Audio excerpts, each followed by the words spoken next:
In 2003, today's Tomb Raider developers set out to make a game with a noble goal: raising awareness about the horrors of animal testing. It was meant to be a positive pro-animal rights statement. Instead, it became apparently one of the most dangerously influential games in British history.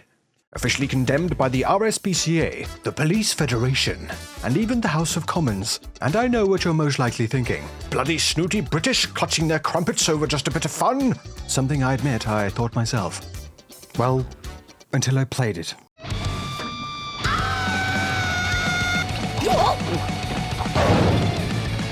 This is Whiplash for the PS2, developed by Crystal Dynamics, the legendary team behind Gex, Soul Reaver, and modern-day Lara Croft, and a game that set out to somehow teach youngsters about the horrors of animal cruelty by tasking them with setting fire to rabbits, slamming them into people's balls, electrocuting weasels, and playing the whole thing off as a joke that includes Roman Polanski for some reason.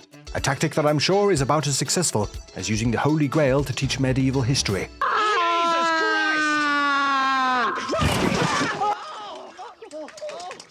Safe to say, a message that backfired spectacularly, with even the police labeling it as alarming and disturbing. So join me today as we dive into the absurdity of Whiplash, one of the biggest statement faceplants in video game history, and personally hilarious for a number of reasons, with nearly all of them being unintentional, including some of the most unintentionally ridiculous scenes I've seen in a video game to date. And as regular viewers will know, that is seriously saying something. This is Whiplash. Whiplash opens with some promotional material around the product testing corporation, Genron. Genron is dedicated to bringing you the most exciting products this side of your face. Showcasing their collection of baffling products, as well as a wide array of animal testing facilities. Facilities that clearly could be more secure, as we meet our protagonists making an escape. We're out. I can't believe it. We're out! Here we meet Redmond the White Rabbit and Spanx the Weasel, beating down the security and desperately attempting to escape the facility. An escape that is immediately reported to the CEO, who is clearly not happy. What now?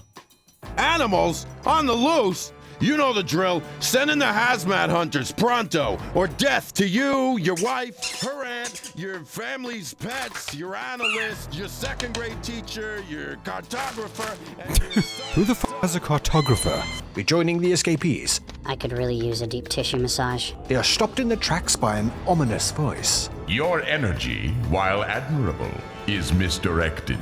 Oh my god! It's the voice from all the movie trailers! Do you know the secret to defeating the humans?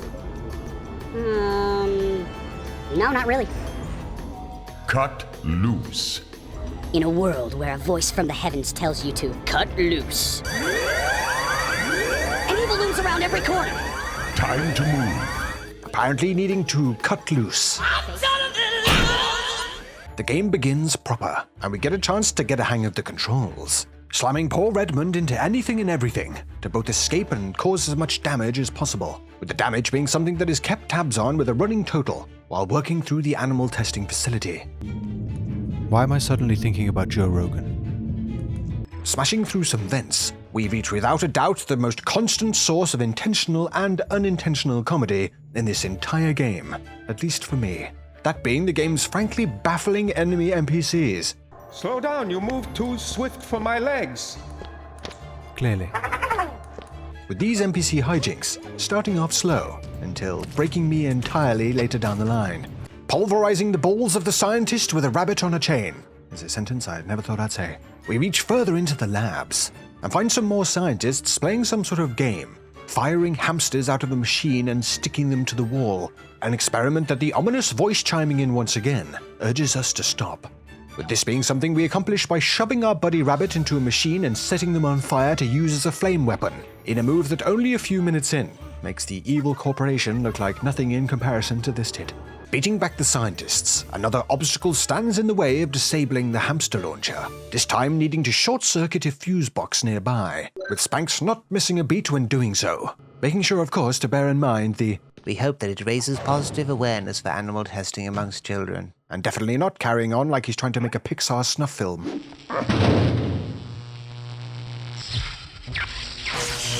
Regardless, the security is disabled, finally achieving something positive by releasing the hamsters and getting to watch them all file out.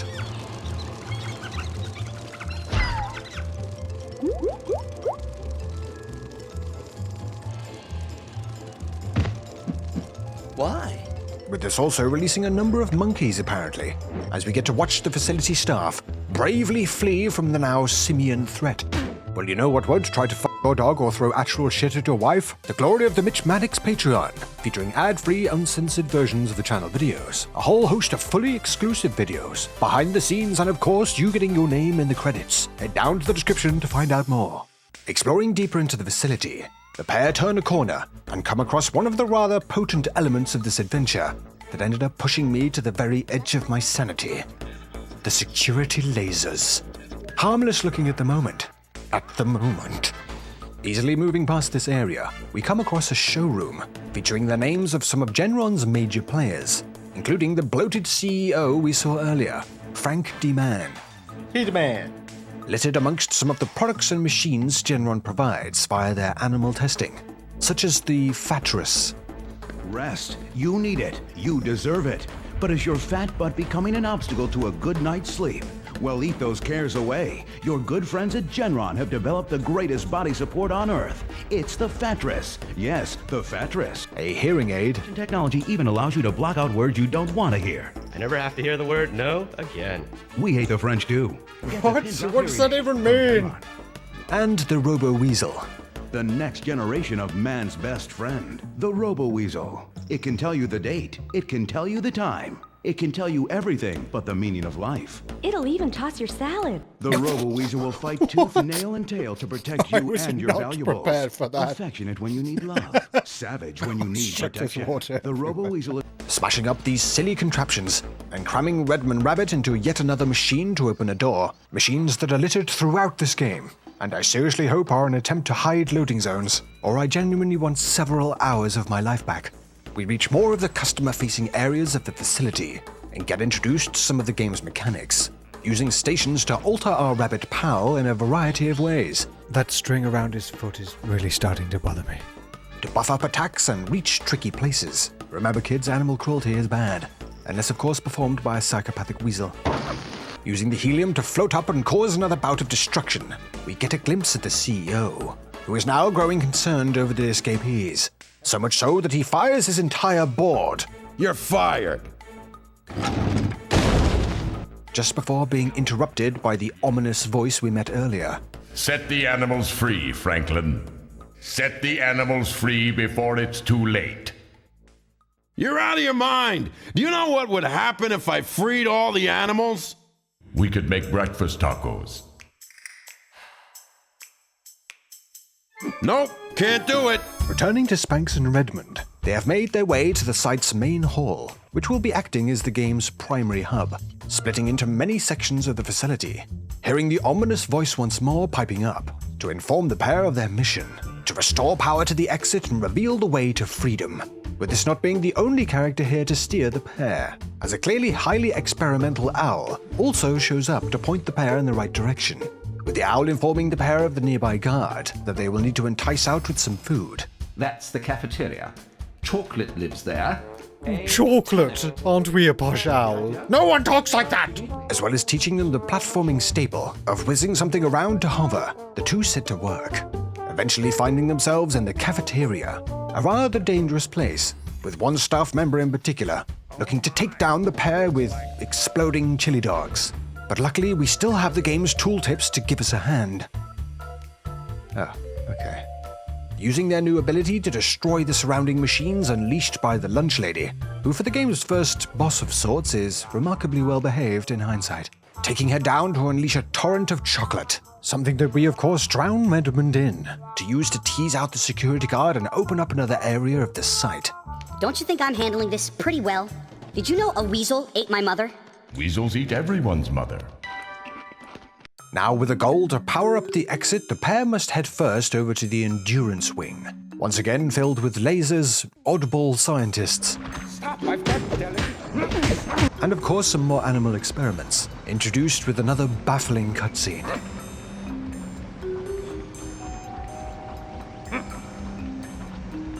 Why? With these animal experiments, including some more monkeys, that when realizing we find out are apparently poisonous. Safe to say that I've never seen that covered on wildlife documentaries. This monkey has a saw, which is genuinely disturbing. But that, amazingly, is not its deadliest weapon, as this monkey is in fact poisonous as Right, that's me doing David Attenborough. I don't sound like him normally. It's the end of this now. Using the monkeys to smack down the staff and getting a first look at a new enemy NPC, Give this woman a raise immediately. we are treated to yet more laser hallways to work through on the way to find the next monkey-filled lab, which after also smashing up, has its own surprises. Okay. Slow down, you move too swift for my legs. Slow down, you move too swift for my legs. Giving way to surprise, yet more lasers, the ominous voice chimes in once more, letting us know that some of these little round balls we have so far been using to reach certain areas are not available until later, just filling me with glee with the idea of having to backtrack to one or two of these a little later down the line. But then again, how else would I enjoy more laser hallways? Further on, yet more awareness of animal abuse is raised by firing a bunch of chickens into a solid metal wall to progress, unlocking access to the turbine section of the testing facility. Extend your snout in friendship. Extend your snout in friendship. Of course, leading once again to a laser hallway. Thank God. As for one, I was starting to miss them. Finishing this up, however, does give way to some positives at least, destroying enough stuff and releasing enough animals to get some XP to spend on some upgrades, getting our hands on a couple more moves to give us the edge in this game's ridiculous combat. Just when things were beginning to get nauseatingly predictable, the pair explore further to find Roman Polanski, of all people. Oh my God! It's Roman Polanski! Get him! An epic chase then ensues, through more laser hallways to catch up with Roman Polanski, leading them through the robotics wing and encountering without a shadow of a doubt, despite its dramatic introduction, the shittest security robots in human existence. These NPCs, they just keep getting worse. And is it me or does this machine sound like a dog trapped on a trampoline? With this making the exploration of the robotics area a breeze, not needing to really even factor in the hilariously crap attempts to slow us down.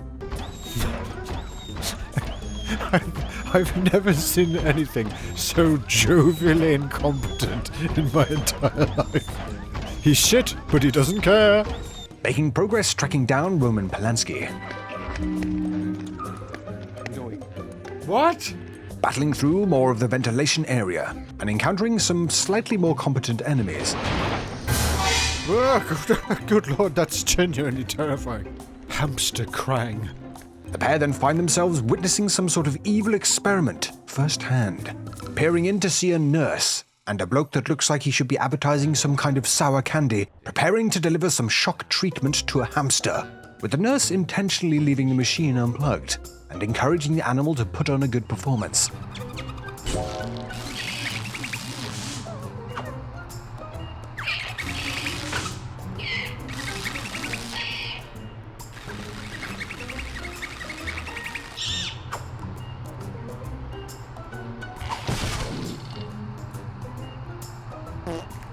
She then gives Spanx and Redmond some helpful advice. I've got a message for you from our friend.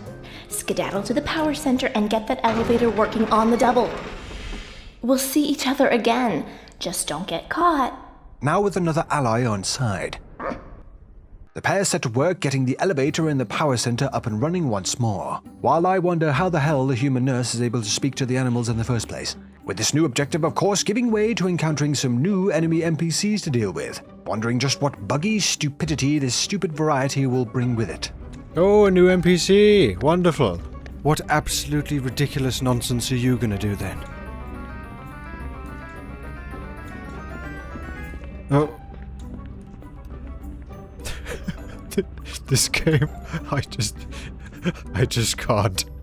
Luckily for our heroes, it's not long until they both stumble upon just what they'll need to power up the elevator.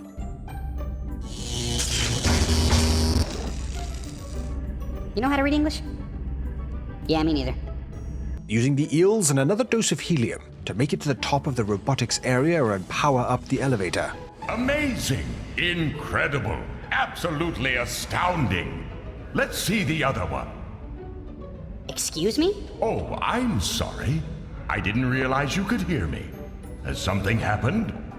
Power to the elevator. We restored it. Super excellent. You're almost there. Now make your way back to the main elevator, but be cautious. It's not the only thing you activated.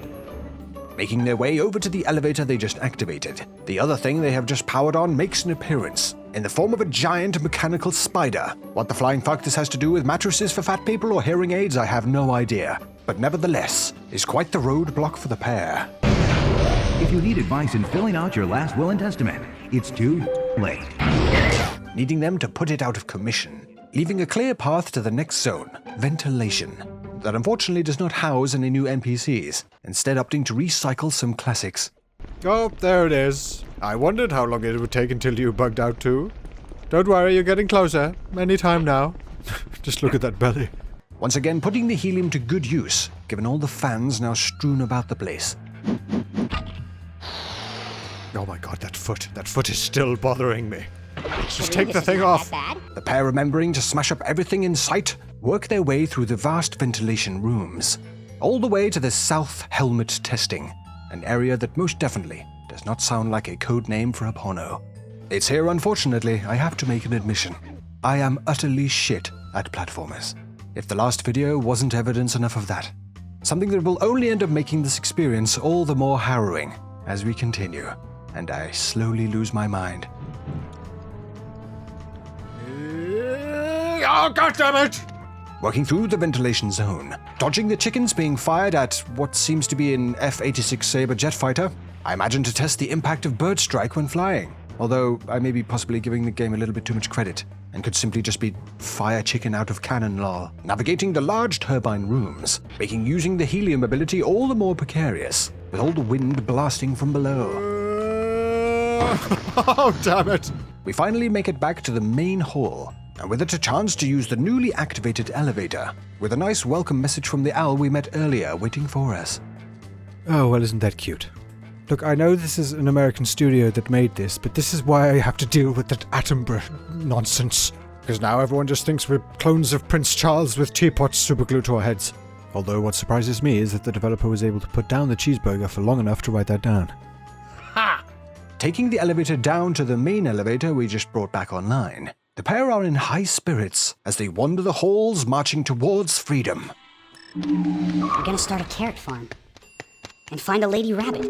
There'll be lots of little baby Redmonds. I'll have to buy an SUV. I'll forgive all debts. I'll forget all trespasses. You know what? I'll even forgive you for eating my mother. No, really. It's no big deal. I'm over it now. Life is good.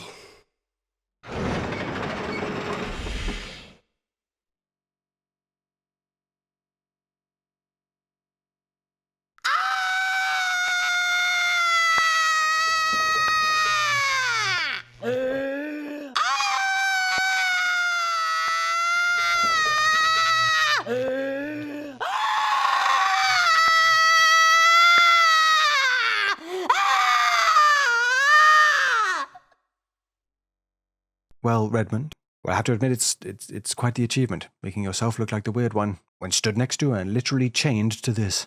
Battling back most of the security forces. The bloke over there just scratching his arse. The pair finally descend the security elevator, only to be greeted by the nurse they bumped into earlier, who has quite the reveal for them. Time to meet the man behind the voice. Oh. Sure. It's here we meet Enos, the first animal brought to the facility, and one that, following endless poking and prodding, only has his mind left. A mind that he has integrated into the facility's systems. You said that if we took that stupid elevator all the way up to the top, there'd be an exit.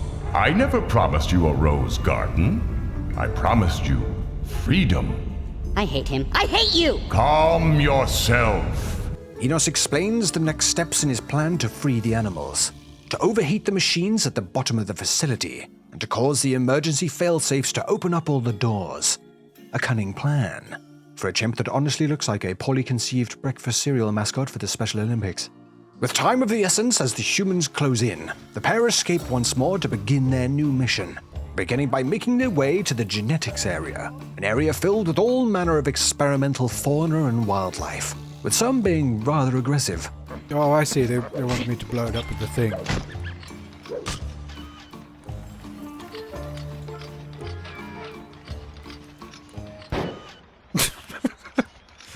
Nailed it. With all of this, of course, contributing towards Genron's ever more baffling array of products. Genetically enhanced for maximum performance. Genron Hyper Snacks will cure every ill. Hyper Snacks will make your skin glow. Hyper Snacks will carpet bomb your mouth. With flavor. With genetics leading nicely into the packing area. Of course, with the new area offering up another round of terrifyingly formidable NPCs. What a hero. NPCs that in the packing area somehow are managing to set a new record for Whiplash's insanely terrible enemies. Come on then, mate.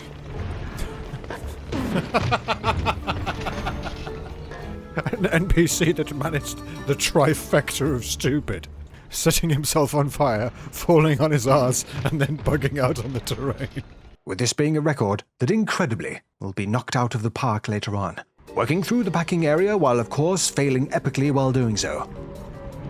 Attempting to figure out where the second machine is to progress, getting baffled at a hanging bunch of boxes that you can't interact with or land on, sat at a dead end, leading me to running around for an age just trying to figure out what the hell is going on. Oh my god, where the f am I going? Oh, well, at least the robots are still shit. Getting booted in the face, having a whale of a time with more of my laser buddies. And finally going completely mad and just trying anything when...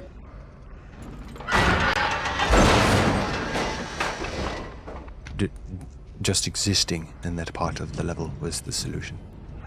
I didn't even know there was a thing. It looks like a metal nipple. Finally able to progress, and quite fittingly, spitting feathers.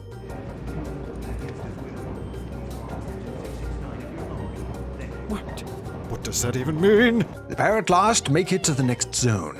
Genron is proud to present Acid. With its, of course, accompanying baffling NPCs.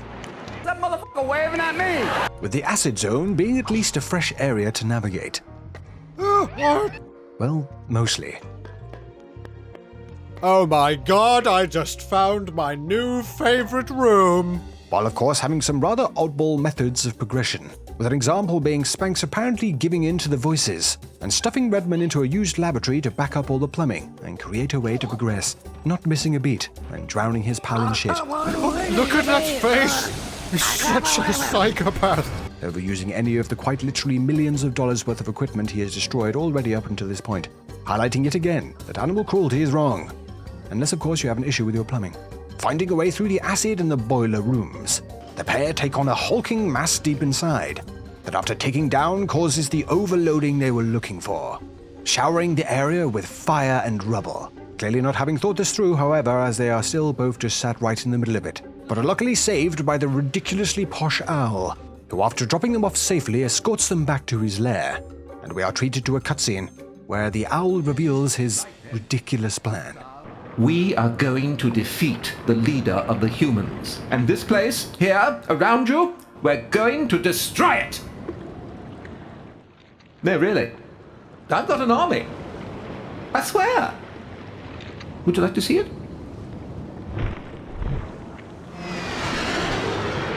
Rejects. All of them. They are failed experiments of the humans, dumped here and forgotten long ago. So together with a gang of ludicrous animals, and for some reason an anthropomorphic piece of crap, the owl recruits Spanx and Redman into the fold, sending them out to find the nurse and begin the plan to take down the whole company, taking them back to the labs area of the facility.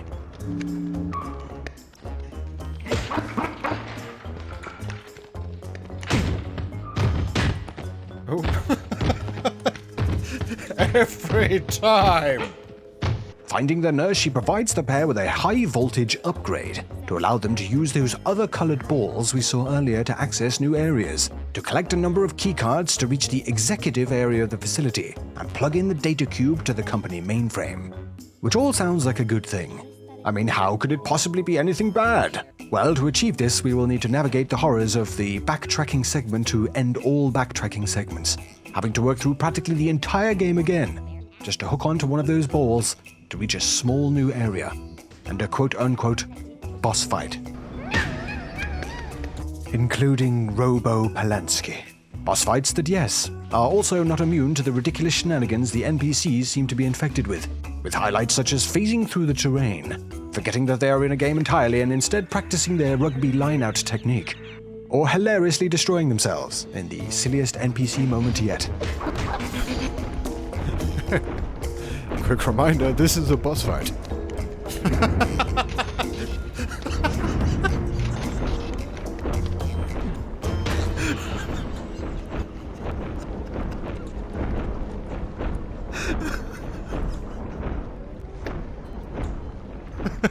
A boss fight against himself. Safe to say this took hours and hours to carry out, using the map with tiny objective icons, while attempting to figure out where these new areas were, while working through all the previously explored levels once again, platform by platform.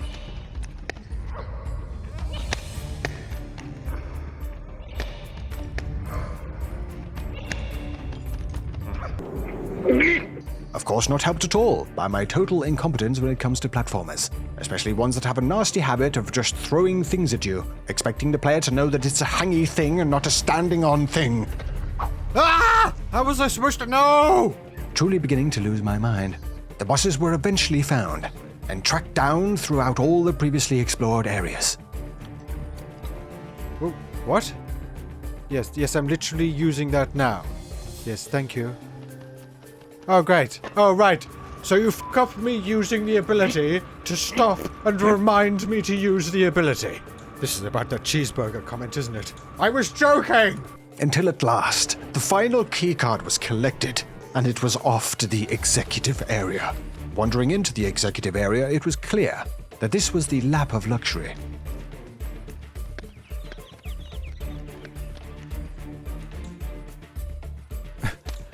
Wow. And a good chance to rack up some nice expensive damages to add to the running total. Using all the skills we had picked up, we make short work of the executive area and make it to the higher sections towards the mainframe, right up to the final door. Oh, how fitting. The final boss is just a giant room of lasers. Rather cathartically skirting around the lasers, the mainframe room is reached. Not before the man himself makes an appearance. Do you know what would happen if we just up and freed every animal here? We could make breakfast tacos? Do humans go around biting children? Do humans make our oceans smell like fish? Animals gotta screw loose, no doubt about it. And that's why we gotta build a better animal. We gotta speed up evolution. Sir, you're speaking to, like, animals. Right you are, Peterson. You're fired. With defeat seemingly inevitable, the owl returns, creating just enough of a distraction for Spanx to spank in the data cube, infecting the company mainframe and breaking the binds between him and Redmond, who swiftly buggers off. I'm out of here. Leaving only Spanx to run back and ultimately deal with the CEO of the company all by himself, for a time at least, until he manages to free a number of animals during the scuffle to help him out, just before getting yet another far more familiar helping hand. Never send a weasel to do the job of a weasel chained to a rabbit. The suit! Anything but the suit! Now with his buddy back, they both smash down the CEO and make an epic escape, getting to watch as the company burns from the inside. Okay, let's do it. And so it was that the mighty corporation fell, and the animals took their rightful place among the stars. And you yourself felt satisfaction brought about by an artificial resolution of a conflict. God willing, you will tell your friends to purchase this game. Or let's be honest, just let them borrow it. And in doing so... Oh, will you shut up already? I'm getting a migraine. Will someone please untie that string from his foot? And that was Whiplash, a totally bonkers, oddly ironic game, touching on animal testing. A game with some standout funny moments, either intended or not, and one I have to admit that despite my utter incompetence when it comes to platformers, still delivers that enjoyable goofy experience that I just can't seem to get enough of. Even if at times it tilted me so much that I nearly forgot how silly it was. To make a game attempting to condemn animal testing, or making the player character wander around doing things that make the evil corporation look like child's play in comparison. But quite the experience nonetheless, and thank you Sedated Kid, That One Dumbass, and Gun Grey Freak for the recommendation, as it made for a fun video. But enough from me, what do you think? I'd love to hear your thoughts on this, and any other titles you fondly remember or would like to see coming up on the channel, down in the comments. And if it's another oddball adventure that you're after, I'm sure you'll enjoy the whole playlist of them coming up in just a few moments. Huge thank you to my patrons as always. If you're interested in ad-free, uncensored versions of the channel videos, along with a whole host of exclusive videos behind the scenes and other perks, then check out the Patreon link down in the description. Thank you so much for watching. Please drop the video a like if it was to your liking, and don't forget to subscribe for oh so much more. Thanks again, and I'll catch you in the next one.